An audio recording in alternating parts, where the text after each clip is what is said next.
biceps, just so that we're doing it absolutely correctly, because I know that there's right ways to do things and wrong ways to do things. And so I think the first thing we need to do is to actually just establish that bicep is this, isn't it? That's right, yes. Okay. Yeah. So is there anything you need to explain about that, or is that just the bicep muscle? Mainly that the bicep would only you will only be able to use bicep if you're flexing. So any movement like that, you will always use bicep. Okay. Okay, so it's really important to isolate it and make sure that you're not using other muscle groups like the front of your shoulder or your upper back. So for example, if you were to do a pull-up, you don't use bicep, but also you do a bit of upper back. And if you're doing very wild movements like we do later, you're using shoulder muscles as well. Okay. So it's really important to always isolate the muscle. Okay. Okay. And isolate the biceps. So, right. First of all, I'm going to show you. Now you brought the bar out, didn't you?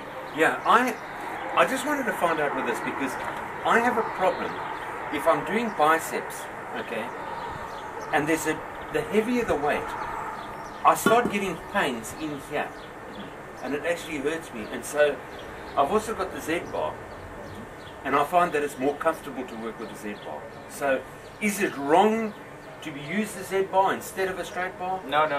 I can use either or, yes. Whatever's the most comfortable. Yeah. It suits different people different ways. I've got clients who would use a straight bar instead of a Z bar, and the other way around, because it just feels more comfortable. So it's whatever's comfortable with you. Okay, so we'll put this one down. And then, okay, now, what, Danny, would be the wrong way to do weights? I've got an idea, which I've seen in the gym, and I've seen this because of youngsters trying to put more weight than what they're actually capable of handling. That's right. They want to show off, and so therefore they'll put loads on, okay, and they'll start swinging, won't they? Right, this is what I was going to say. Okay, like this. Okay, so that kind of move. First of all, you're not really doing much bicep. You're using a lot of thigh and shoulders and back to lift up the weight. But secondly, you're putting a lot of strain in your back, and it's just wrong completely. Okay. So you really want to always, when you're doing weight training, whether it's biceps, whether any type of training, you want to really focus on tensing up your core, your lower back, your stomach, okay, and keep your knees slightly bent always. Okay, so your nice strong structure. And also your shoulders are slightly back, so you're doing a very isolated movement and very strong movement. Okay.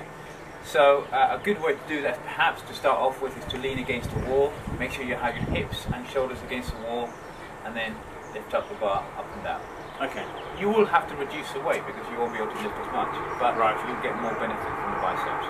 Okay, fantastic. Okay, now what would be a good exercise? So I've got that all in mind now, how I would do it, so I would kind of try and stay like that when I'm doing it. So at very basic level, you have normal bicep curls, so you come all the way up to your shoulders, okay, and you go down.